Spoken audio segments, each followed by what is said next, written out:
Muito obrigada. Graça e paz, irmãos.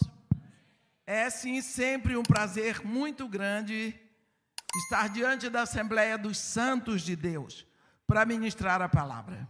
Por isso, eu quero convidar a igreja a abrir a Bíblia no capítulo 37 do livro do profeta Ezequiel. Ezequiel, capítulo 37.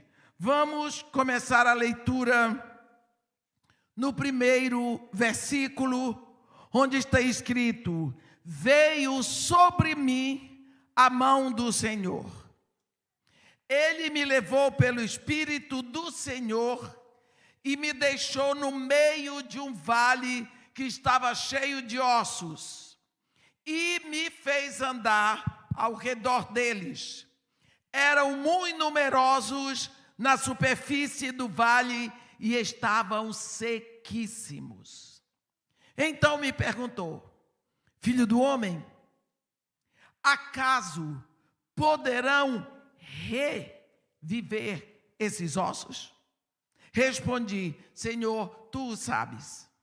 Disse-me ele: profetiza esses ossos e dize-lhes: ossos secos, ouvi a palavra do Senhor. Assim diz o Senhor a esses ossos: eis que farei entrar o Espírito sobre vós e vivereis. Porém tendões sobre vós, farei crescer carne sobre vós. Sobre vós estenderei pele e porei em vós o Espírito e vivereis. E sabereis que eu sou o Senhor. Então profetizei segundo me for ordenado. Enquanto eu profetizava, ouvi um ruído, um barulho de ossos que batiam contra ossos e se ajuntavam cada osso ao seu osso. Olhei e eis que havia tendões sobre eles, cresceram as carnes e se estendeu pele sobre eles, mas não havia neles o Espírito. Então ele me disse: profetiza ao Espírito, profetiza, ó filho do homem, e dize-lhes: vem dos quatro ventos, ó Espírito, e assopra sobre esses mortos, para que vivam. Profetizei como ele me ordenara, e o Espírito entrou neles, e viveram, e se puseram de pé um exército sobremodo numeroso. Amém. Quantas vezes nós temos o desejo de grandes visões e de sonhos proféticos e de visões espirituais, mas é tão interessante que quando uma pessoa tem uma visão de anjo, sempre o anjo diz: não temas. Porque é alguma coisa que está muito além da nossa natureza. Se nós seguirmos o enúncio dessa profecia, você vê que o profeta diz: veio sobre mim a mão do Senhor e me levou. O Senhor não pediu licença. Veio sobre ele algo superior, mais forte, e levou. Se ele queria, se não queria, não sei. Deus levou. E ele continua dizendo: me deixou no meio de um vale que estava cheio de ossos. Que tal? Não eram ossos de galinha, eram ossos, caveiras humanas, meus irmãos. Que visão terrível! Um vale cheio de ossos. Deus deixou o profeta lá. Quanto tempo nós não sabemos. A Bíblia só diz assim: ele me levou e me deixou. Não se sabe quanto tempo. E o profeta continua: e me fez andar ao redor deles. O vale está aqui. Deus pega o profeta não sei de onde, leva o profeta, deixa no meio do vale que estava cheio de ossos, não sei quanto tempo o profeta fica ali, e depois Deus faz o profeta andar em volta do vale. Para quê? Para observar, para reconhecer, para pensar, para sentir aquela situação. E quando o homem acaba de andar em volta, ele tem uma certeza. E ele expõe para nós: eram muito numerosos na superfície do vale e estavam sequíssimos. Olha, quando na língua portuguesa, que todos nós conhecemos, a palavra nos leva para um superlativo absoluto, sintético, significa o fim, não tem mais jeito. Quando diz sequíssimo, significa que não pode secar mais. Já foi. Já não dá mais. Essa foi a conclusão do profeta. Diz: já era, acabou, isso aqui já acabou, não tem mais jeito. Este olhar do sem jeito é que Deus vai mostrar para o profeta. Quantas vezes nós olhamos para situações como o profeta olhou e dizemos: não tem jeito. Eu já ouvi sair da boca de crentes: o Brasil não tem jeito, os meninos da rua não tem jeito, o crime no Brasil não tem jeito, não tem jeito, não tem jeito, não tem jeito. O que é isso? Isso é a palavra quando não tem mais esperança. Não tem mais esperança. Foi o que aconteceu aqui com o profeta. E nós precisamos ser tão cuidadosos com o que dizemos, porque a Bíblia diz: a vida e a morte estão no poder da língua. Quando o profeta chegou à conclusão que não havia mais jeito para aqueles ossos, Deus fala com ele. Ele me perguntou: filho do homem, poderão acaso reviver esses ossos? Olha, Deus está falando de ressurreição. Deus está dizendo para o profeta: você acha que eu criei algum osso morto? Você acha que eu criei algum osso seco? Quem disse que eles estavam secos foi você, profeta. Quem determinou o fim deles foi você, profeta. Você não acha que esses ossos já tiveram vida? Vocês não acham que esses ossos já pertenceram a algum organismo? Pensa nesses ossos. Poderão acaso reviver esses ossos? O profeta se assustou e disse para Deus: Senhor, tu o sabes. E Deus disse para ele: qual a solução, rapaz? Qual é a solução para esses ossos secos? Tu és profeta, profetiza. Profetiza esses ossos secos. E o pobre do profeta não sabia. Ele diz assim, profetiza assim: ossos secos, ouvi a palavra do Senhor. Eu pergunto para os irmãos: osso seco ouve? Se for a palavra do Senhor, osso seco ouve? As ondas obedecem, o vento obedece, montanhas saem do lugar, porque é a palavra de Deus. O grande problema está onde está a palavra. Profetiza a esses ossos secos. Profetiza. Lá No capítulo 19 de Apocalipse, a Bíblia diz que o testemunho de Jesus é o espírito da profecia. Nesse momento, nós estamos parando e passando por uma grande dificuldade na igreja, porque a igreja está na indiferença, parceira do espírito de Jezabel. O espírito de Jezabel é o espírito do silenciamento da palavra de Deus.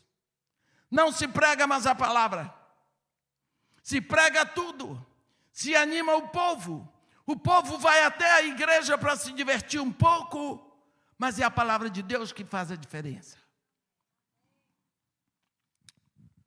Lá, no início, lá na primeira narração de Gênesis diz: no princípio criou Deus os céus e a terra.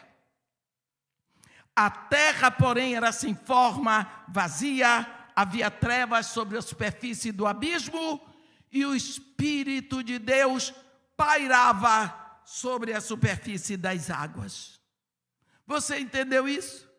Aqui embaixo a terra sem forma, vazia, trevas sobre a superfície do abismo, o Espírito de Deus pairava.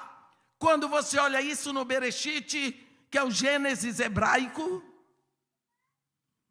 é a posição de alguém que cobre tomando conta para que nada aconteça lá. Vem Deus e diz assim: haja luz, e houve luz. O Espírito cobria, nada acontecia. Quando vem a palavra, o caos recua, começa o cosmos. Por quê? Porque veio a palavra. A palavra de Deus coberta pelo Espírito. Agora, se você olhar para o Novo Testamento, você vê um ventre sem forma, vazio, o ventre de Maria. Está lá. Ela era virgem. O anjo vem e diz para ela: terás um filho. A palavra caiu no ventre dela. Ela diz: como? Eu não tenho relações com homem nenhum. O anjo disse praticamente isso: eu sei o método. Eu sei como se resolve isso. Sabe como é? O Espírito Santo te cobrirá, e o ente que de te nascer será chamado Filho do Altíssimo. Ela disse: então eis aqui a serva do Senhor. Faça-se em mim segundo a sua palavra. A palavra tinha caído no ventre dela. O Espírito Santo cobriu, formou Jesus. Palavra com Espírito. Para você ser gerado no ventre da sua mãe, precisou seu pai e sua mãe. Para ser gerado filho de Deus, precisa palavra e Espírito. Os discípulos de Jesus, eles estavam cheios da palavra. 3 anos e meio, Jesus ensinando a palavra, pregando. Aqueles discípulos, eles estudaram a palavra com o próprio Deus, porque Jesus Cristo é Deus visível, Deus possível, Deus palpável, ensinando. Eles estavam encharcados da palavra. Jesus Cristo diz para ele: ei, toda a autoridade me foi dada nos céus e na terra. Ide, fazei discípulos de todas as nações. Mas agora não. Permaneçam na cidade até que do alto vocês sejam revestidos do poder. Porque vocês têm a palavra. Quando Jesus levou aquela turma para Betânia, e de uma hora para outra ele foi sendo elevado aos céus. Eles ficaram lá. Depois que o anjo falou com eles, voltaram para Jerusalém e ficaram presos dentro de uma sala. Presos 10 dias, com medo dos judeus. Aqueles homens estavam encharcados da palavra de Deus. Não serviram para nada. Nada. Um vendeu o mestre. O outro quase passou a peixeira no pescoço do soldado Malco, cortou a orelha. No 10º dia, desce o Espírito Santo sobre a palavra que estava no coração deles, veio o Espírito, pá, houve uma explosão. Eles abriram a porta, nunca mais voltaram. Por quê? O Espírito vem sobre a palavra. No dia que você se rendeu a Jesus Cristo, se tornou filho de Deus, o seu nome foi escrito no livro da vida, da eternidade, o livro da vida do Cordeiro. Foi-lhe dado o Espírito Santo está em você, meu irmão. Não é porque você é bonzinho, não é porque você merece, é porque você se rendeu a Jesus Cristo. E por que é que a sua vida não está explodindo em poder, como estava a vida de João, de Pedro, de Mateus, de Filipe? Está faltando a palavra. Porque o Espírito faz um trabalho junto com a palavra. O poder da palavra. Agora, Deus diz para o profeta: profetiza, dize, ossos secos, ouvi a palavra de Deus. Meus irmãos, a palavra de Deus é que vai fazer a diferença. Vocês lembram do livro de Jonas? Primeira vez, Deus fala com Jonas: dispõe-te e vai à grande cidade de Nínive e clama contra ela, porque a sua maldade subiu até a mim. Jonas não foi, nós sabemos tudo o que aconteceu. Depois que ele é vomitado na praia, seguramente tomou seu banho, veio para casa, estava lá sentadinho, vem segunda vez, capítulo 3 de Jonas. Segunda vez a palavra de Deus e diz para Jonas, filho de Amitai: dispõe-te, vai à grande cidade de Nínive e proclama contra ela a palavra que eu te digo. Jonas, a palavra que você vai dizer lá é a minha, eu que vou estar dizendo através da sua voz. Jonas foi. A Bíblia diz que esse homem chegou lá e começou a pregar. Meus irmãos, um sermão de 7 palavras. O dia todo. Ainda 40 dias e Nínive será subvertida. Ainda 40 dias e Nínive será subvertida. E assim ele foi. Não vou arremedar muito Jonas aqui, senão o pastor manda embora. Que discurso é esse? O rei desceu do seu trono, tirou suas vestes reais, vestiu-se de pano de saco, sentou-se sobre a cinza, deu um mandato real para toda a nação, que todos se convertessem ao Deus de Jonas, que houvesse o jejum nacional, até para os animais. Por quê? Palavra de Deus. A palavra não era de Jonas. O que foi que aconteceu? Meus irmãos, Jonas não falou sobre arrependimento, Jonas não falou de conversão, Jonas não falou de pecado, Jonas só pregou o que Deus disse, a palavra. Jonas apontou para um fim. Hoje são 40 dias, amanhã são 39 e depois 38. O tempo vai passando. Aconteceu isso tudo, palavra de Deus. Filho do homem, profetiza a esses ossos. Você vê que Deus nunca diz ossos secos. Quem falou de ossos secos e sequíssimos foi o profeta Ezequiel. Dize, qual é a palavra que o profeta vai ter que dizer? A palavra de Deus. A palavra que está escrita. A palavra gerada no coração de Deus. O que é que eu vou dizer? Ossos secos, ouvi a palavra do Senhor. Assim diz o Senhor Deus a esses ossos. É o Senhor Deus que vai falar agora. Esta palavra que vai sair da minha boca foi gerada no coração de Deus. Eis que farei entrar o Espírito em vós e vivereis.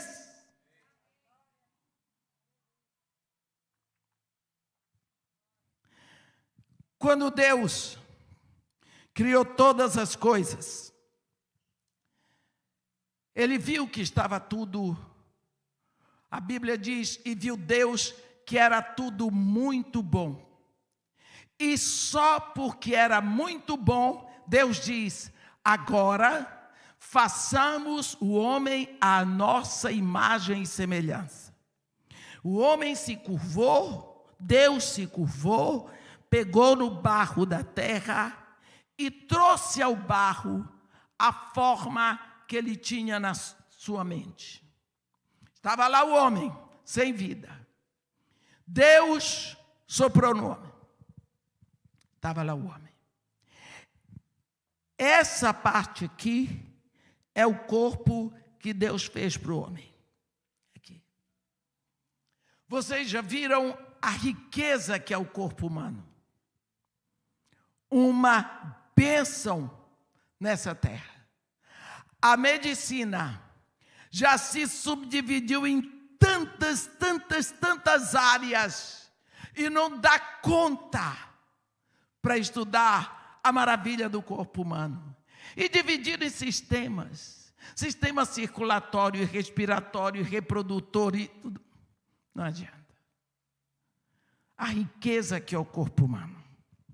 Mas Deus, Ele não podia estar conectado ao homem pelo corpo. Então Deus... Eita, assim vai. Deus criou um corpo imaterial, invisível para o homem. É esse aqui, que se chama alma, ou psuque, ou psique, do grego.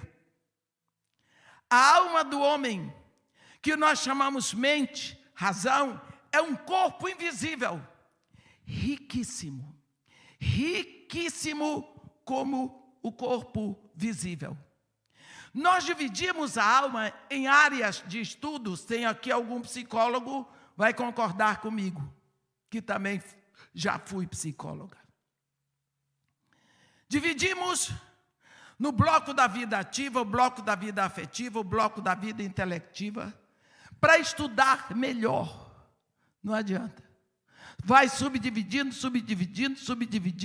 Hoje em dia está essa confusão aí que um psicólogo manda para o outro, que o outro é especialista em behaviorismo, outro em órmica, e vai assim. Esta riqueza da alma do homem, Deus não pode estar conectado ao homem pela sua alma, porque Deus não é alma. Então Deus cria um espírito no homem.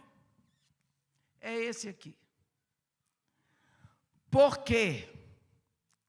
Eu não discuto tricotomias nem dicotomias, porque Deus não me chamou para discutir nada, mandou pregar a palavra. Mas 1 Tessalonicenses 5:23 está escrito: o mesmo Deus da paz vos santifique em tudo, e seja o vosso espírito, alma e corpo mantidos íntegros e incorruptíveis para a vinda do Senhor Jesus. Lá no livro de Jó, Eliú diz: Na verdade, há um espírito no homem, e o sopro do Todo-Poderoso o faz entendido. Provérbios 20, versículo 27, diz: o espírito do homem é lâmpada do Senhor. Deus então cria um espírito no homem. E porque Deus é espírito, esse espírito do homem está conectado em Deus, que é espírito. Ele se abastece em Deus. Abastecido em Deus, ele dirige a alma. E a alma, dirigida por um espírito abastecido em Deus, ela dirige o corpo.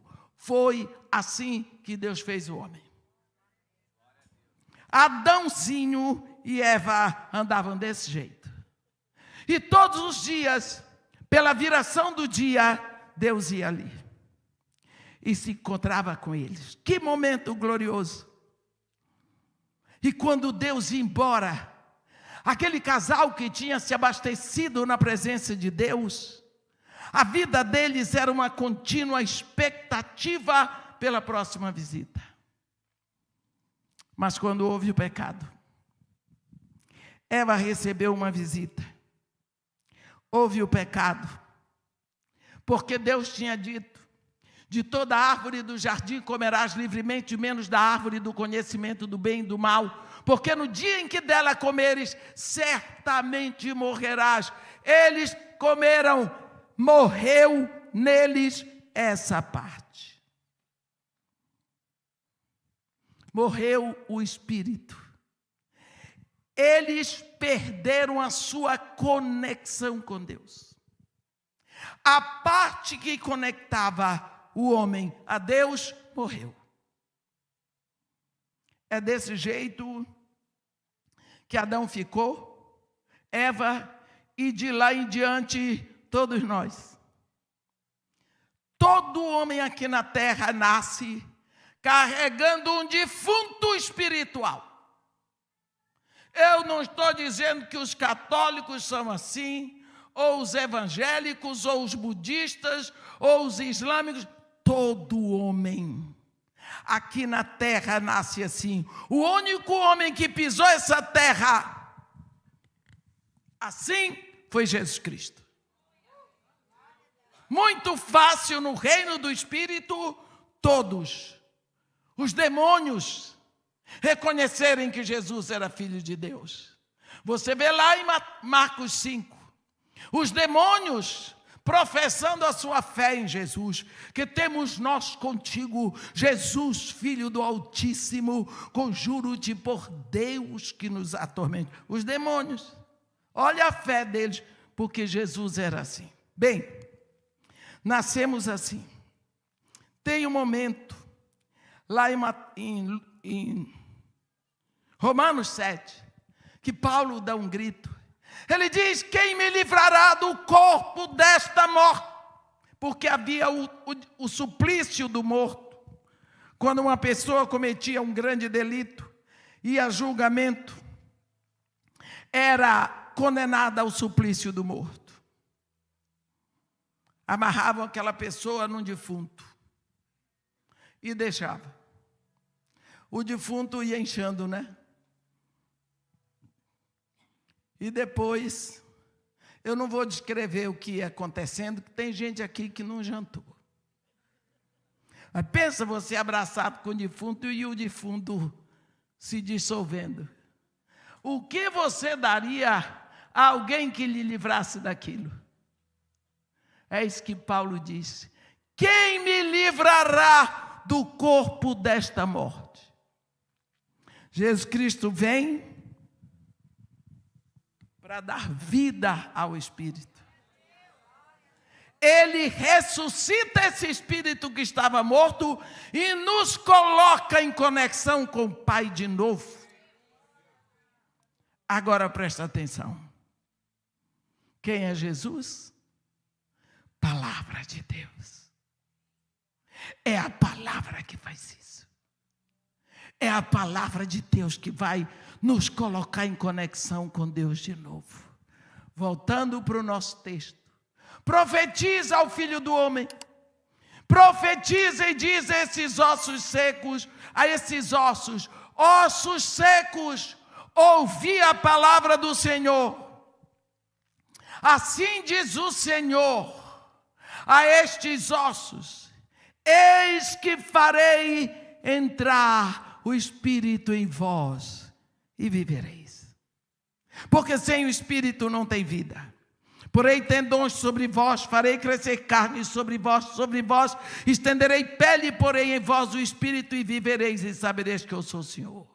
O profeta diz: então profetizei segundo me for ordenado. Enquanto eu profetizava, ouvi o barulho.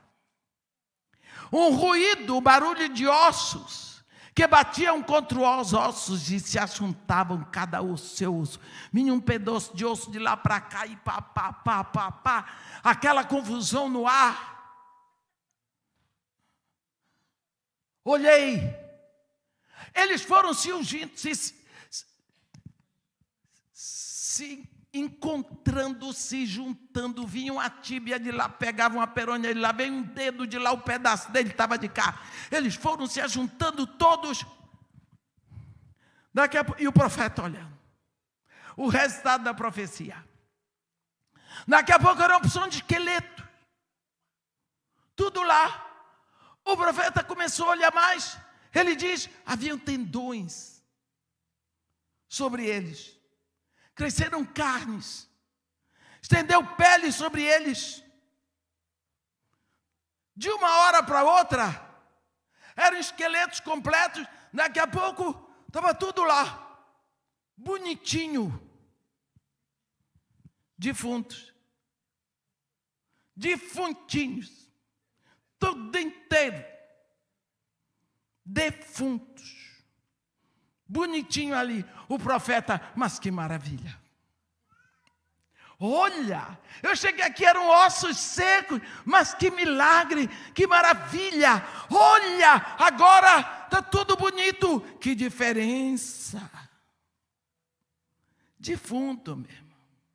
Está defunto. O trabalho não está pronto. Quando eu entrei no Morro Dona Marta em 1990, era a favela mais violenta do Rio. Maior concentração de centro de macumba. 2002, acabou o último centro de macumba. 2004, a favela foi tirada da lista das favelas violentas. 2008, foi colocado lá a primeira UPP, que é a Unidade de Polícia Pacificadora. 2008, fizeram um censo, o Morro Dona Marta de 83% de evangélicos. Eu fui chamada para receber uma homenagem lá na polícia. Irmã, olha o seu trabalho. Olha o resultado do seu trabalho. Eu disse: é o meu mesmo. É o resultado do meu trabalho. Eu estou de parabéns. Porque se fosse o trabalho do Espírito Santo, as moças evangélicas não estavam engravidando solteiras. Está vendo? Quando eu faço trabalho, parece vivo, mas está morto. Porque moça que tem vida no Espírito não engravida solteira. Engravida não. Sou antiquada? Sou pela palavra. O mundo pode levar o que for, mas a palavra de Deus é eterna. Então, o resultado do meu trabalho: 83% de evangélicos, as moças engravidando solteiras. Parece que estão vivas, mas estão mortas. São defuntos com aparência de que tem vida. O profeta se maravilhou. Quantas vezes nós ficamos com um cemitério na igreja? Todo mundo morto espiritual. Desse jeito. Não houve o novo nascimento. Se não houve o novo nascimento, não tem vida, não tem crescimento, não tem produção. Olha, o que faltava, olha o que o profeta diz. Olhei e eis que havia tendões sobre eles e cresceram as carnes, e se estendeu a pele sobre eles, mas não havia neles o espírito. Pode ter certeza disso. Deus não fez o homem para viver desconectado dele. Você tem um carro que vai... Você compra uma geladeira, daquela bonita que agora tem até televisão na porta, tem espelho, não sei para quê, mas tem. São as melhores, caras, bonitas. Aí você compra uma geladeira daquela, você põe na sua cozinha, aí você põe tudo lá dentro, principalmente uma banda de melancia. Melancia enfeita tanto a geladeira, né? Põe uma coisa de melancia, você põe tudo lá bonito. Chega as suas amigas para tomarem café. Olha minha geladeira. Ué, foi o que aconteceu? Apodreceu tudo dentro. Ué, geladeira não está funcionando. Chama o técnico. Comprei essa geladeira, chegou ontem. Agora não está funcionando, estragou tudo meu. O técnico diz: minha querida, olha aqui. Você não ligou na eletricidade. A geladeira foi feita para funcionar conectada à energia elétrica. Você foi criado por Deus para funcionar conectado nele. É assim que você foi criado. Esse é o plano de Deus. E Deus não vai ser frustrado. Como está escrito: bem sei que tudo podes, e nenhum dos teus planos pode ser frustrado. Enquanto você estiver sem o Espírito, você tem a aparência de que vive, mas está morto. Esses defuntinhos aqui, tudo bonitinho, devia até ter barba, bigodes. Ezequiel não diz, mas quem sabe. E Deus fica olhando para a cara do profeta. E o profeta bem alegre lá, aí, ó. Maravilha, glória a Deus, aleluia, olha o que o Senhor fez. E Deus diz para ele: profetiza o Espírito, profetiza, filho do homem. E o pobre do filho do homem, como ele diz? Assim: vem dos quatro ventos, ó Espírito, e assopra sobre esses mortos, para que vivam. Olha, agora não eram mais ossos. Antes eram ossos, agora são mortos. Para que vivam, porque sem o Espírito não tem vida. Vem dos quatro ventos. Quantas vezes você vê na Bíblia essa expressão? Quatro ventos. Vento norte, vento sul, vento leste e vento oeste. Eu não vou pregar agora sobre os quatro ventos, mas só estou dizendo que quando o Espírito Santo veio na sua vida, no dia da sua conversão, ele veio soprando como quatro ventos, porque é assim que ele vem em quem está morto.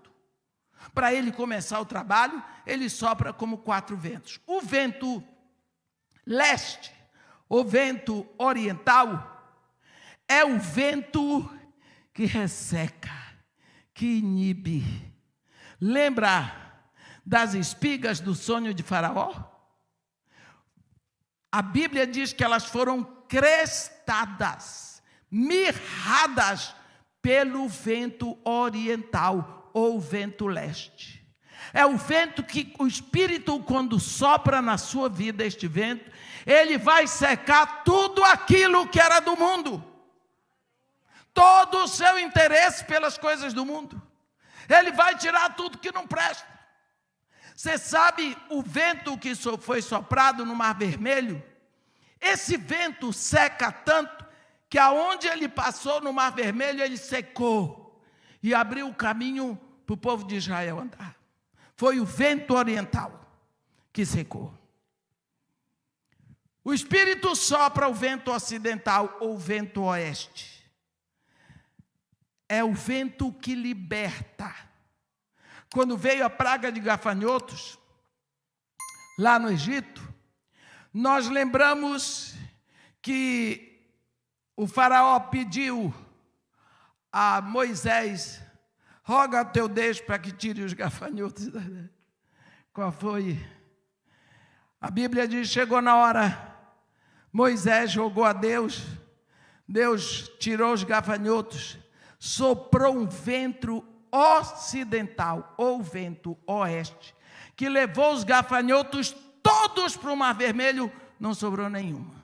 Então o vento ocidental é o vento com o qual o Espírito vem para soprar na sua vida, para tirar tudo que consome a sua energia, a sua vida espiritual. Não se assuste quando você se entrega a Jesus, que muitos amigos desaparecem. O Espírito está soprando o vento ocidental. Tudo que atrapalha o seu crescimento espiritual vai desaparecer. Pode ter certeza disso. Ele não vai pedir licença. Você já se rendeu? Vento norte é o vento que esfria. Ele esfria a atmosfera. E é o vento que praticamente produz a neve, que limpa a atmosfera. E o vento sul é o vento que dá prazer. Então, quando esses 4 ventos vêm, eles vêm trazendo vida, eles vêm limpando, eles vêm possibilitando, eles vêm trazendo a vida. É assim que o Espírito sopra na nossa vida. E a Bíblia o profeta diz que ele profetizou como Deus lhe ordenara. E o Espírito entrou naqueles defuntos e viveram, e se puseram de pé um exército sobremodo numeroso. Quando você que estava assim e eu, mortos porque nascemos mortos nos nossos delitos e pecados. Quando nós nos rendemos a Jesus Cristo, nós abrimos a boca e confessamos Jesus. A Bíblia diz: pelas tuas palavras serás salvo, pelas tuas palavras serás condenado, porque a vida e a morte estão no poder da língua. Se no teu coração sentires, e quanto a boca a confessares Jesus, serás salvo. Porque com o coração se crê para a justiça, mas com a boca se confessa para a salvação. Quando você confessa Jesus Cristo como seu único Senhor e suficiente Salvador,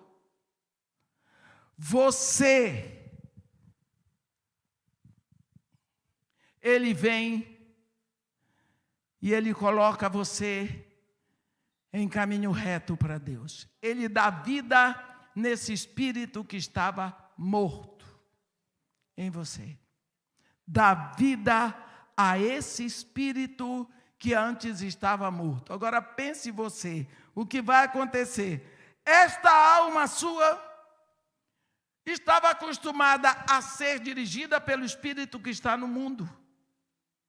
Porque ela foi feita para ser dirigida por um espírito conectado a Deus. Agora o espírito está morto. Ela diz: eu preciso de um espírito para me dirigir. Ela vai ser dirigida pelo espírito que está no mundo, que é o espírito do capeta.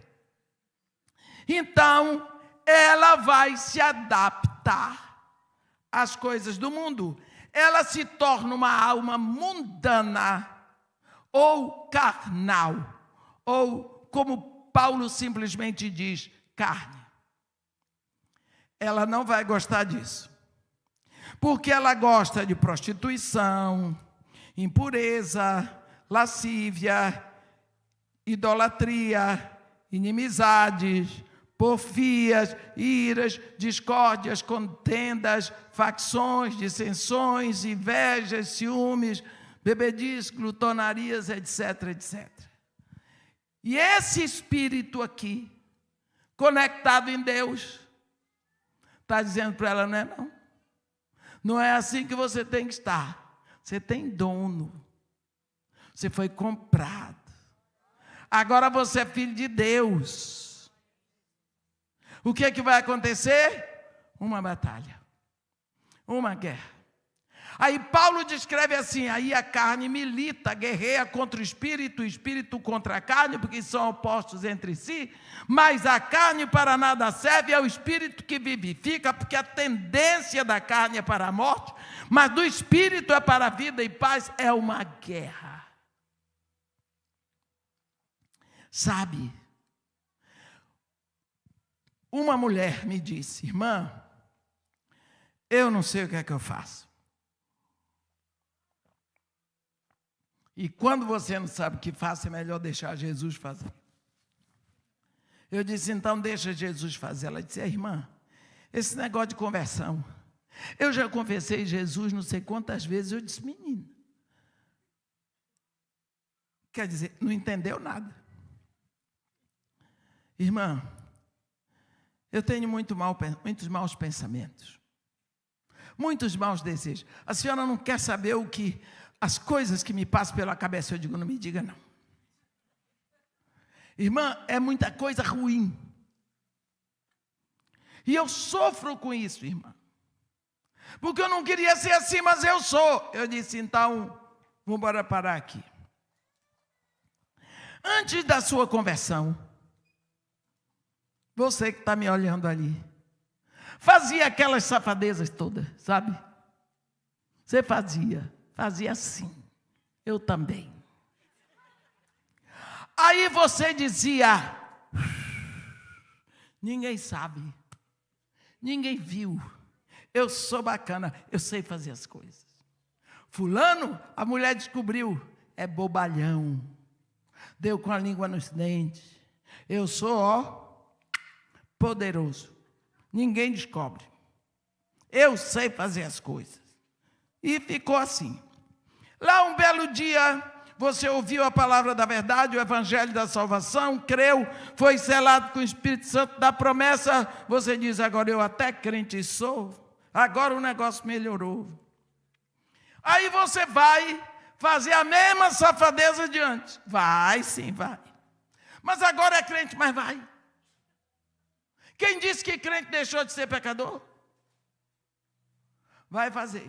Só que agora você faz a mesma safadeza de antes, você não sai de lá feliz.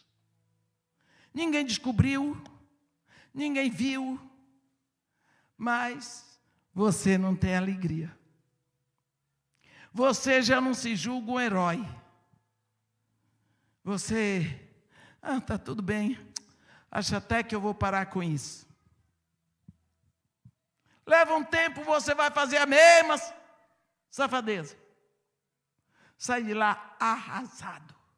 Sua mulher não soube, ninguém ficou sabendo, mas você está infeliz. Eu vou parar com isso.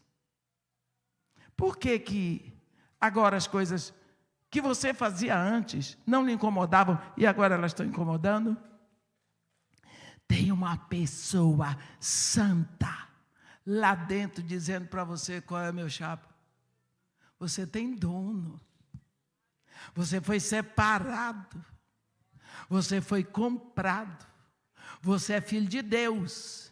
E aí você vai saindo daquelas coisas, vai saindo. Muitas coisas na sua conversão você deixou mesmo, não faz mais, acabou. Mas tem coisas que vão sendo devagar. Sabe um prédio, quando você tem que implodir, os engenheiros vão lá, botam aquelas bananas de dinamite, pá, aí marca o dia, pá, tem a implosão.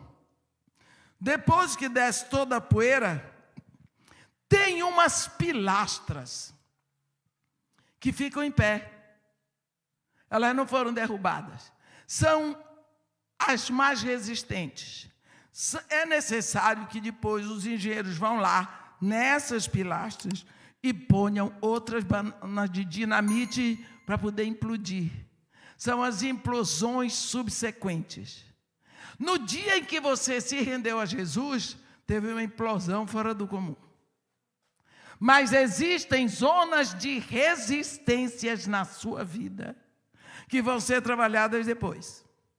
Alguns hábitos antigos de pecado que estão firmes, que vão precisar de nova implosão. Isso aconteceu com Pedro. Lembra? Foi preciso que Deus desse para ele aquela visão dos animais naquele lençol, para ele acabar com aquela dissensão, não é? Nós todos temos áreas de resistência, que precisamos lutar contra elas, mas exatamente por isso é a prova de que o Espírito Santo está trabalhando em nós. Desde o dia em que você se rendeu a Jesus Cristo, Ele vem na sua vida e lhe coloca em retidão com Deus. E aí agora o Espírito Santo entra na sua vida e vai começar um trabalho, porque antes você parecia vivo, mas estava morto.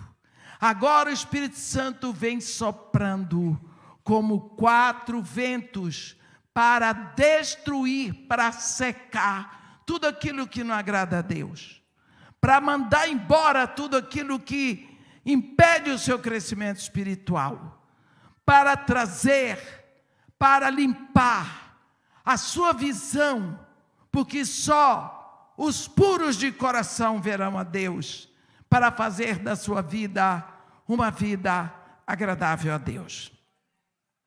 Quando nós vemos esse trecho do Evangelho, da palavra de Deus, capítulo 37, nós vemos Deus dizer para o profeta, então ele disse, filho do homem, esses ossos são toda a casa de Israel.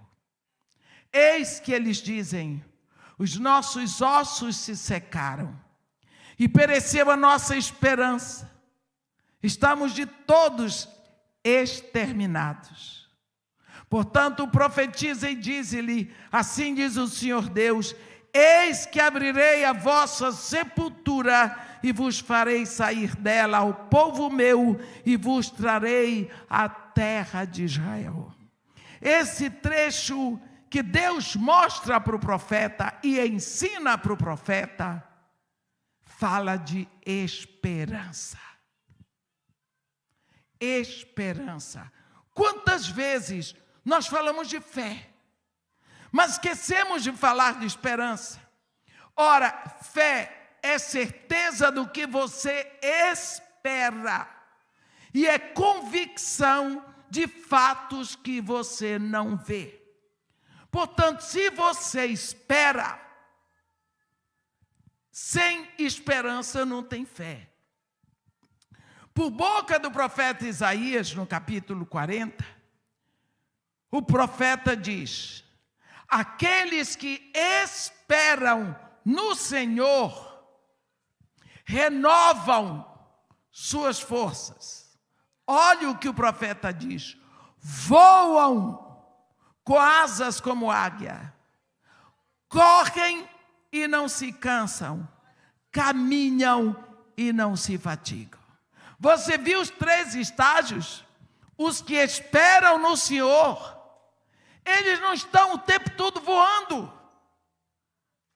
nem o tempo todo correndo, e nem o tempo todo andando.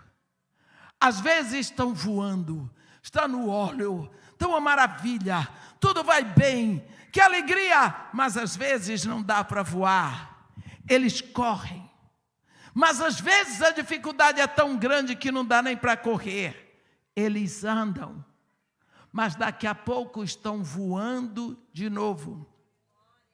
Isso acontece com todo filho de Deus. Quantas vezes você está feliz, tranquilo, completo, tudo vai bem para você. De uma hora para outra, você começa a preocupar, porque as coisas já não estão como antes, você começa a preocupar, daqui a pouco piora. E você se preocupa, o que foi que aconteceu? Que as coisas estão indo, a vaca está indo para o brejo, nós dizemos. Espera no Senhor. Aqueles que esperam no Senhor renovam as suas forças. Hoje eles estão voando, daqui a pouco eles podem não poder voar, eles estão correndo. Depois piora que nem correr eles podem, eles estão andando. Mas daqui a pouco eles estão voando. Porque aqueles que esperam no Senhor têm a sua esperança renovada. Muitas vezes nós temos problema na nossa esperança. É sobre esperança que esse capítulo fala. Porque olhamos a situação como profeta. Estão sequíssimos. Não tem mais jeito. Deus diz, não.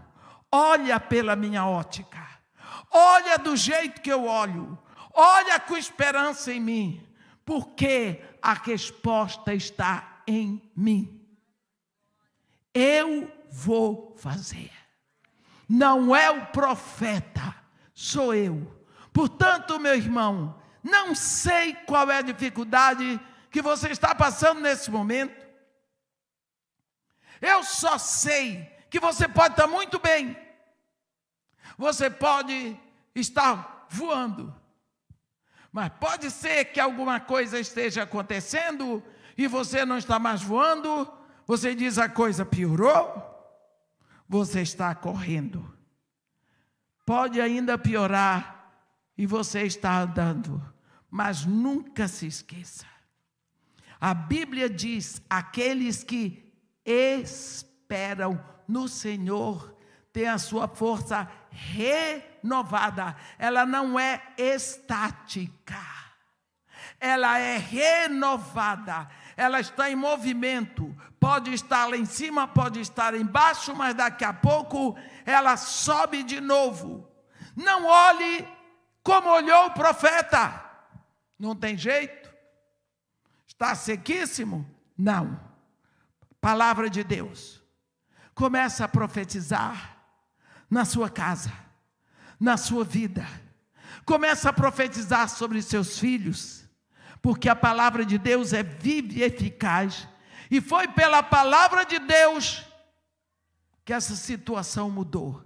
A situação na sua casa vai mudar, não pela palavra do pastor, não pela palavra da missionária, mas pela palavra de Deus. Abra a sua boca e profetize. Filho do homem, os ossos secos estão aí. O que é que você está fazendo? Abra a boca e profetize. Diz. Meu irmão, você tem a Bíblia. Leia a Bíblia em voz alta na sua casa. Irmã, isso não é maluquice? Qual é o crente que não é maluco? Se não enlouqueceu pelo Evangelho, não vai enlouquecer mais. Estas palavras, Deus diz para Israel, que hoje eu te ordeno, estarão no teu coração, e tu as inculcarás a teus filhos, e delas falarás. Falarás. Falar é abrir a boca. Sentado na tua casa e andando pelo caminho, e ao deitar-te e ao levantar-te, é para falar a palavra de Deus. Quando os discípulos perguntaram a Jesus, mestre, ensina-nos a orar. Jesus Cristo disse, quando orardes, dizei, abre a boca e falar, Pai nosso que está, é para dizer. Por que nós ficamos assim em casa? Ele não disse, quando orardes, pensai. É para falar. Abra a sua Bíblia. Leia a palavra de Deus em voz alta na sua casa. Leia. Mas quem vai ouvir? Não sei. Se tiver anjo lá, vai ouvir também. Mas se tiver demônio, vai se mandar. Uma coisa é certa, você vai ouvir. Você lê e você ouve, você memoriza. Portanto, profetiza. Profetiza o Espírito na tua casa. Vem dos 4 ventos, ó Espírito, e assopra na minha casa, para que haja vida. Amém? Que Deus nos abençoe e nos guarde. Que faça resplandecer o seu rosto sobre nós. E tenha misericórdia de todos nós. Amém.